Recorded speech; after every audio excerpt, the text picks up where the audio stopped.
కలవరం అసలిది కదా ఒక సంబరం ఒక వరసలా కదిలిన క్షణం ఇక తెలియదే ఒంటరితనం ఎన్నాళ్ళ దూరాలు కన్నోళ్ళిలా వస్తూనే పోయాయి కన్నీళ్ళిలా ఇల్లంతా మారింది సందళ్ళుగా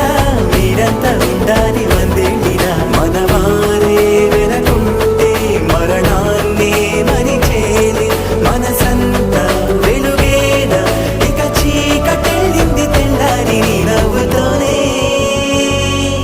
10 మంది ఉండగా